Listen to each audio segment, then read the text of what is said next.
कैसर अहमद राजा साहब ने कहा इंजीनियर मोहम्मद अली मिर्जा बेखैरत है।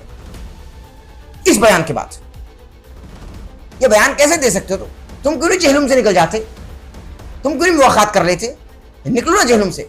ये कैसर अहमद राजा साहब का कहना है। बच्चों की लाशों के टुकड़े जैसे ईंट के रबल्स होते हैं, इस तरह से हवा में जा रहे हैं। और ये बेगैरत आदमी, मैंने जिंदगी में पहली बार मैंने इसको गाली दी है। इसने मुझे गालियां दिलवाई हैं, अपने लोगों से मैंने हमेशा बर्दाश्त की है। इसने मुझे एथियस्ट से गालियां दिलवाई हैं, मैंने हमेशा बर्दाश्त की है। लेकिन इससे मैं कम कुछ नहीं कह सकता कि ये बेगैरत आदमी कह रहा है कि लोग वहां से चले जाएं। तुम क्यों नहीं चले जाते? मर गई है गैरत तुम्हारी कि बाकियों को भी तुम ट्रांसजेंडर कर रहे हो? ये बेगैरतों का दीन नहीं है। जाओ किसी और का कलमा पढ़ो और बताओ कि अंदर से तुम उन लोगों के हो। यह है तुम्हारी असल औकात।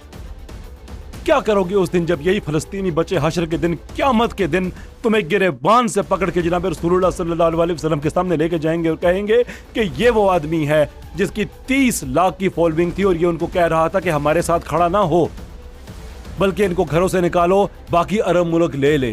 अभी मैंने रिसेंटली आपका एक ब्लॉग देखा जिसमें आप इंतहाई आबीदा थे और कल्ब शिकनी के साथ आप गुफ्तगू फरमा रहे थे और आपने इसी कल्ब शिकनी में इंजीनियर मोहम्मद अली मिर्जा साहब को बेखैरत भी बोल दिया।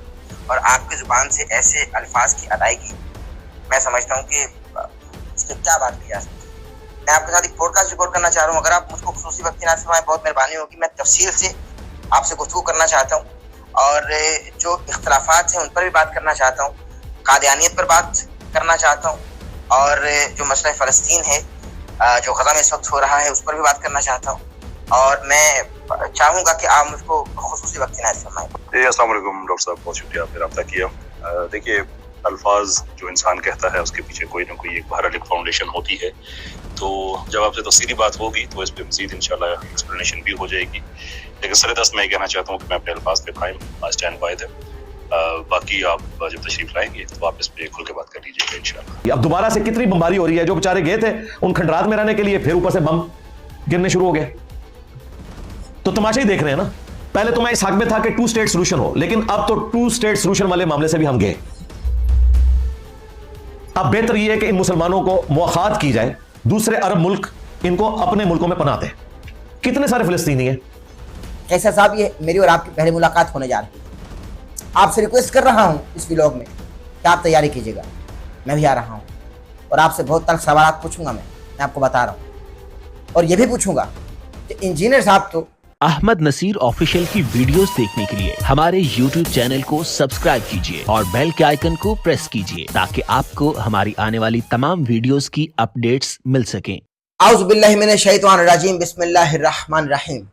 अल्लाहुम्मा सल्ली अला सय्यिदिना व मौलाना मुहम्मद व अला आलिहि व अस्हाबिहि व बारिक वसल्लम वसल्लि अलैक ली खमसतुन उतफी बिहा हर्रल वबा इल हातिमा अल मुस्तफ़ा वल मुर्तज़ा व बनाहुमा वल फातिमा। डॉक्टर अहमद नसीर इंतहाई शिकस्त कल्बी के साथ आपसे मुखातिब है। नाज़रीन किराम, फ़लस्तीन ग़ज़ा इस वक्त खंडरात का मंजर पेश कर रहा है। बच्चों के लाशें हवा में इस तरह से बिखरे हुए हैं कि जिस तरह से हम आसमान पर निगाह डालें तो हमको टिमटिमाते हुए तारे दिखाई देते हैं। और बच्चों के लाशें इस तरह से हवा में जा रहे हैं और फिर वापस आ रहे हैं कि जिस तरह से हम कोई बॉल्स हवा में उछालते हैं और फिर वो बॉल्स वापस आ जाती हैं। अल्लाह तबारक व तआला फ़लस्तीन और ग़ज़ा के मुसलमानों पर अपना खास करम फरमाए, रहम फरमाए, फजल फरमाए। हम तो दुआ गो हैं और दुआ ही कर सकते हैं फिल वक्त, और अपने हुक्मरानों से अपील ही कर सकते हैं, रिक्वेस्ट ही कर सकते हैं कि भाई वो फ़लस्तीन और ग़ज़ा के मुसलमानों का साथ दें, कोई अमली इक़दाम करें ताकि उन पर जीना आसान हो सके और उनको भी जिंदगी जीने का मौका दिया जाए। मगर ऐसा दिखने को नहीं मिल रहा और ऐसा कुछ भी नहीं हो रहा। अब मैं आपसे कुछ सवाल करना चाहता हूं, फिर आज के इशू पर, आज के मौजू पर गुफ्तगू करूंगा जो कि इंतहाई अहम इशू है और हम आज के इस प्रोग्राम में कॉल भी करने वाले हैं किसी को। जरा आप देखिएगा। नाज़रीन, मुझे बताइए कि फ़लस्तीन इस वक्त खंडरात का मंजर पेश कर रहा है। फ़लस्तीन इस वक्त तबाह हो चुका है। ग़ज़ा इस वक्त तबाही का शिकार है और बिल्कुल तबाही हो चुका है। अगर मैं ये कहूं तो बिल्कुल दुरुस्त होगा। अब ऐसे में अगर हम बार बार अपने हुक्मरानों से रिक्वेस्ट कर रहे हैं और अरब ममालिक के हुक्मरानों से रिक्वेस्ट कर रहे हैं कि खुदारा फिलिस्तीन का साथ दिया जाए, गजा के मुसलमानों की आवाज को सुना जाए, वो बिलख रहे हैं, तड़प रहे हैं, रो रहे हैं, हमारी आवाज को नहीं सुना जा रहा। हम अपने हिस्से का काम करने की कोशिश कर रहे हैं, उसके बावजूद भी हमारी आवाज को नहीं सुना जा रहा। हम हुक्मरानों को जगाने की भी कोशिश कर रहे हैं मगर हमको नहीं सुना जा रहा। ऐसे में अगर हम में से कोई ये बयान दे दे, अपना ये स्टांस रखे कि ठीक है, अगर आप उनकी मदद नहीं करना चाहते तो एटलीस्ट गजा और फिलिस्तीन के मुसलमानों को वहां से निकालकर अपने मुल्क में पनाह दे दें, तो क्या यह बयान गलत है? क्या यह बयान गद्दारी पर मबनी है? मुझे आप ये बताइए, कमेंट सेक्शन आपके लिए खुला है। अगर आप में से कोई भी शख्स या हम में से कोई भी शख्स ये बयान दे दे, अपना ये सांस रखे कि भाई इस वक्त फिलिस्तीन तबाही का मंजर पेश कर रहा है, तकरीबन तबाह हो चुका है और गजा के मुसलमान मर रहे हैं, गजा में तबाह हो चुके हैं, बम गिराए जा रहे हैं, जीना मुश्किल है उन पर, जिंदगियां खत्म हो रही हैं, अजीर्ण हो चुका है सब कुछ। अगर ऐसे में हम रिक्वेस्ट कर रहे हैं अपने हुक्मरानों से, अरब ममालिक के हुक्मरानों से कि भाई आप उनका साथ दीजिए, फिलिस्तीन के मुसलमानों का, गजा के मुसलमानों का, हमारी आवाज को नहीं सुना जा रहा, तो अगर हम में से कोई भी ये रिक्वेस्ट करे कि ठीक है, अगर आप उनका साथ नहीं देना चाहते, उनके बाजू नहीं बनना चाहते, तो एटलीस्ट जो चंद लोग वहां बच गए हैं आप उनको निकाल कर वहां से अपने मुल्क में पनाह तो दे दें। ये कहना गलत होगा? या हम ये कहें नहीं भाई, दोबारा से उस शहर की, दोबारा से उस इलाके की तामीर की जाए और वहां पहले मिस्त्री भेजे जाए, पहले लेबर भेजी जाए और जो घर बमों से तबाह हो चुके हैं उनको पहले तामीर किया जाए। क्या ये वक्त ये काम करने का है? नहीं। इंजीनियर मोहम्मद अली मिर्जा ने ऐसा ही बयान दे दिया कि भाई हम रिक्वेस्ट कर रहे हैं कि ये जो फलस्तीन के चंद मुसलमान बच गए हैं, क्योंकि इस वक्त जो हम सोच भी नहीं सकते वो वहां फलस्तीन और गजा के मुसलमान महसूस कर रहे हैं, बर्दाश्त कर रहे हैं, समझने की जरूरत है। तो ऐसे में अगर इंजीनियर मोहम्मद अली मिर्जा ने फलस्तीन और गजा के मुसलमानों का अपने दिल में दर्द रख कर यह बयान दे दिया कि भाई अगर आप उनकी मदद नहीं करना चाहते तो एटलीस्ट उनको वहां से उठाइए और अपने मुल्कों में पनाह दीजिए, कुछ ना कुछ तो हो। मगर इस बयान के बाद हमारे मुल्क पाकिस्तान के बहुत प्यारे अजीम दानिश्वर, मैं ये कहूं तो दुरुस्त होगा, कैसर अहमद राजा साहब हाफिज़हुल्लाह ताला, अल्लाह इनको अपने पनाह में रखे, इन्होंने इंजीनियर मोहम्मद अली मिर्जा को बेखैरत बोल दिया। कैसर अहमद राजा साहब ने कहा इंजीनियर मोहम्मद अली मिर्जा बेखैरत है। इस बयान के बाद यह बयान कैसे दे सकते हो? तुम क्यों नहीं जहलुम से निकल जाते? तुम क्यों नहीं मुलाकात कर लेते? निकलो ना जहलुम से।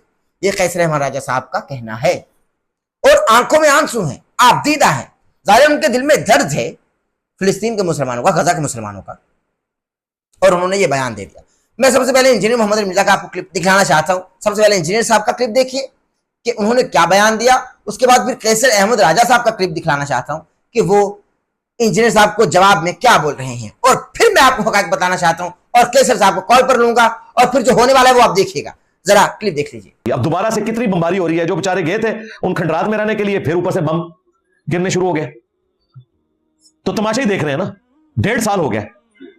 तो हमारे बड़ों को ये चीजें देखनी चाहिए ना। हम तो भाई साबुन की टिकिया के ऊपर भी टैक्स दे रहे हैं, मोटर बाइक में पेट्रोल डलवाते हैं, हर लीटर के ऊपर टैक्स देते हैं। हम बरियुज़्ज़ुमा है, हमने बस इतना ही करना है। ये हुक्मरानों का काम है कि इसके ऊपर उन्हें क्या लाएअमल इख्तियार करना है, जो वो नहीं कर रहे। मोहम्मद बिन सुलेमान इस वक्त जितना पावरफुल हुक्मरान है, मेरा ख्याल है उसके लिए कोई मसला नहीं है कि अगर वो खड़ा हो जाए तो इसराइल की बदमाशी को रुकवाया जा सकता है। पीछे तो अमेरिका है और अमेरिका इसके कहने में है, जहां इन्होंने मनवाना होता है मनवा लेते हैं। लेकिन हकीकत बात है कि ये लोग चाहते नहीं है। और अगर मुझसे पूछा जाए, पहले तो मैं इस हक में था कि 2 स्टेट सोल्यूशन हो, लेकिन अब तो 2 स्टेट सोल्यूशन वाले मामले से भी हम गए। अब बेहतर यह है कि इन मुसलमानों को मुआखात की जाए, दूसरे अरब मुल्क इनको अपने मुल्कों में पनाते हैं। कितने सारे फिलिस्तीनी हैं, सारे भी मिला लें 80 लाख के करीब बनते हैं, 8 मिलियन, 60 के करीब इस्लामिक मुल्क हैं। और अरब मुल्कों की तो आबादी भी अगर आप देखें एरिया के एतबार से, सऊदी अरब ऑलमोस्ट पाकिस्तान से कोई आप समझ लें कम से कम 2-2.5 गुना बड़ा है। आबादी उनकी मुश्किल से 3-4 करोड़ है, हमारी 25 करोड़ है। वो सारों को रख सकते हैं, रोजगार भी दे सकते हैं, लेकिन उन्हें डर है कि ये इधर आगे तो काबिज हो जाएंगे, क्योंकि अरब दुनिया में सबसे पढ़े लिखे लोग, वर्ल्ड वॉर 2 से पहले भी आप देखें डॉक्टर्स इंजीनियर्स फिलिस्तीन के होते थे, सबसे पढ़े लिखे लोग। आज भी सऊदी अरब के अंदर टॉप के जो डॉक्टर्स होंगे, इंजीनियर्स होंगे, जो अरब के हैं, कुवैत के अंदर, सब फिलिस्तीनी हैं। ये बड़े पढ़े लिखे लोग और बड़े ज़हीन लोग हैं। अरब दुनिया में सबसे ज़हीन लोग ही हैं। तो अभी भी आप देखें कई लोगों के इश्तिहार आ रहे होते हैं कि मैं मेडिकल की स्टूडेंट हूं, मेरी मदद करें, ये करें। वो पढ़ने लिखने वाले लोग हैं। जिस तरह इंडियन कश्मीर के लोग, हमारी तो लाइफ स्टोरी में हजारों लोग आ चुके हैं, मास्टर डिग्री तो मजाक है, वहां अक्सर पीएचडीज हैं। बलोचिस्तान में भी आप देखें बच्चे जो पढ़ने वाले हैं वो पढ़ लिख गए हैं माशाल्लाह, मास्टर डिग्री होल्डर से कम नहीं है। इस तरह फलस्तीन के लोग भी पढ़े लिखे लोग हैं। अरब के लोगों का काम है उन्हें अकोमोडेट करें। अब कैसर अहमद राजा साहब का जवाब जो इन्होंने इंजीनियर साहब को इसी क्लिप के तनाजुर में दिया, सुनिए। बच्चों की लाशों के टुकड़े जैसे ईंट के रबल्स होते हैं, इस तरह से हवा में जा रहे हैं। और ये बेगैरत आदमी, मैंने जिंदगी में पहली बार मैंने इसको गाली दी है।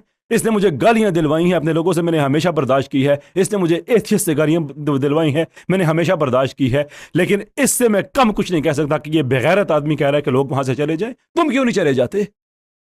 मर गई है गैरत तुम्हारी कि बाकियों को भी तुम ट्रांसजेंडर कर रहे हो? ये बेगैरतों का दीन नहीं है। जाओ किसी और का कलमा पढ़ो और बताओ कि अंदर से तुम उन लोगों के हो। यह है तुम्हारी असल औकात। क्या करोगे उस दिन जब यही फलस्तीनी बच्चे हशर के दिन, क़यामत के दिन तुम्हें गिरेबान से पकड़ के जनाब रसूलुल्लाह सल्लल्लाहु अलैहि वसल्लम के सामने लेके जाएंगे और कहेंगे कि ये वो आदमी है जिसकी 30 लाख की फॉलोइंग थी और ये उनको कह रहा था कि हमारे साथ खड़ा ना हो, बल्कि इनको घरों से निकालो, बाकी अरब मुल्क ले ले। जी, अब मैं आपको बताना चाहता हूं कि मेरा क्या स्टांस है, इस पर मैं अपना क्या व्यू रखता हूं, वो मैं आपको बताऊंगा। मगर मैं कैसर अहमद राजा साहब से इस हवाले से बात कर चुका हूं, उनको मैसेज कर चुका हूं। मैं आपको मैसेज सुनवाना चाहता हूं, उन्होंने क्या जवाब दिया वो भी आपको सुनवाना चाहता हूं। सबसे पहले जरा सुनिए कि मैंने उनको मैसेज किया, कैसर अहमद राजा साहब को मैंने वॉइस नोट सेंड किया, तो उन्होंने फिर मुझको रिप्लाई क्या किया, जरा सुनिए। क्योंकि मैं इंतहाई आप देता हूं इस वक्त भाई मुसलमान मुसलमानों का साथ दे, बाजू बने। हम एक दूसरे को गालियां दे रहे हैं इस वक्त में हम एक दूसरे को ताने दे रहे हैं, भला बुरा बोल रहे हैं। बहरल मैं आपको ये सुनाना चाहता हूं, जरा ये सबसे पहले सुनिए। जी अस्सलाम वालेकुम जी, कैसर अहमद साहब कैसे मिजाज हैं आप? ठीक है, खैरियत से? मैं डॉक्टर अहमद नसीर बात कर रहा हूँ। एक्चुअली अर्ज ये है कि मैं आपके साथ एक पॉडकास्ट रिकॉर्ड करना चाह रहा हूँ। अगर आप मुझको खुसूसी वक्त इनायत फरमाएं तो बहुत मेहरबानी होगी, क्योंकि अभी मैंने रिसेंटली आपका एक व्लॉग देखा जिसमें आप इंतहाई आबदीदा थे और कल्ब शिकनी के साथ आप गुफ्तगू फरमा रहे थे, और आपने इसी कल्ब शिकनी में इंजीनियर मोहम्मद अली मिर्जा साहब को बेखैरत भी बोल दिया। तो एक तरीके से मुझको रंज भी पहुंचा कि आप माशाल्लाह इल्मी शख्सियत हैं और बहुत पढ़ी लिखी शख्सियत हैं, और आपकी जुबान से ऐसे अल्फाज की अदायगी मैं समझता हूँ कि इस पर क्या बात की जा सकती है। मैं आपके साथ एक पॉडकास्ट रिकॉर्ड करना चाह रहा हूँ, अगर आप मुझको खुसूसी वक्त इनायत फरमाएं बहुत मेहरबानी होगी। मैं तफसील से आपसे गुफ्तगू करना चाहता हूँ और जो इख्तलाफात हैं उन पर भी बात करना चाहता हूँ, कादियानियत पर बात करना चाहता हूँ, और जो मसला फ़लस्तीन है जो गज़ा में इस वक्त हो रहा है उस पर भी बात करना चाहता हूँ। और मैं चाहूँगा कि आप मुझको खुसूसी वक्त इनायत फरमाएं, बहुत मेहरबानी, मुझको काइंडली बताइएगा। ये मेरा मैसेज कैसर साहब को किया गया, उन्होंने क्या रिप्लाई किया, जरा सुनिए। अस्सलाम वालेकुम डॉक्टर साहब, बहुत शुक्रिया आपने रब्ता किया। देखिए, अल्फाज जो इंसान कहता है उसके पीछे कोई ना कोई एक बहरहाल एक फाउंडेशन होती है। तो जब आपसे तफसीली बात होगी तो इस पे मजीद इंशाल्लाह एक्सप्लेनेशन भी हो जाएगी। लेकिन सरेदस्त मैं कहना चाहता हूँ कि मैं अपने अल्फाज पे कायम हूँ, आई स्टैंड बाय देम। बाकी आप जब तशरीफ लाएंगे तो आप इस पे खुल के बात कर लीजिएगा इंशाल्लाह। जब आप तशरीफ लाएंगे तो इस पर खुलकर बात होगी, बात बिल्कुल होगी कैसर साहब। मैं आ रहा हूं, आपकी खिदमत में हाजिर हूंगा, सवालात आपकी खिदमत में रखूंगा और आपसे जवाब भी लूंगा। आप भी तैयारी कीजिए, मैं भी तैयारी कर रहा हूं। बहुत जल्द आपकी खिदमत में हाजिर हो रहा हूं और आपकी खिदमत में हाजिर होकर मैं इन तमाम पहलुओं को डिस्कस करूंगा और एक इल्मी डिस्कशन होगी हमारे माबैन। मैं आपसे फिल वक्त ये सवाल कर रहा हूं कि आपकी आंखों में आंसू हैं और आप इंजीनियर साहब को ये बोल रहे हैं कि भाई 30 लाख की फॉलोइंग को तुम गुमराह कर रहे हो एक तरीके से। और जब तुम 30 लाख की फॉलोइंग को एक मुस्बत मैसेज नहीं दे सकते, एक ट्रू मैसेज नहीं दे सकते, तो क्या गजा और फिलिस्तीन के छोटे छोटे मुसलमान बच्चे रोजे हशर, रोजे कयामत, बरोजे हशर तुम्हारे गिरेबान नहीं पकड़ेंगे कि भाई ये वही शख्स था जो हमारा साथ देने के बजाय ये बोल रहा था कि भाई ये लोग अपने मुल्क को छोड़कर यहां से निकले और दूसरे ममालिक, अरब ममालिक इसको पनाह दें। भाई मैं हैरान हूं, मैं परेशान हूं कि हमारे मुल्क का पढ़ा लिखा तबका क्या क्या बयान इस वक्त दे रहा है, बजाय ये कि हम एक दूसरे का बाजू बने, एक दूसरे की आवाज बने, ताकि हमारी आवाज मजबूत हो सके, तवाना हो सके, कवी हो सके और मजीद लोगों तक जा सके। हम ऐसा नहीं कर रहे, हम एक दूसरे को बेगैरत बोल रहे हैं, हम एक दूसरे को गंदी गालियां दे रहे हैं। मैं बहुत सारे सवालात कैसर साहब से इसी व्लॉग में कर सकता हूं, मगर नहीं मैं नहीं करूंगा। बस एक मुख्तसर अर्ज करूंगा कि कैसर साहब ये मेरी और आपकी पहली मुलाकात होने जा रही है।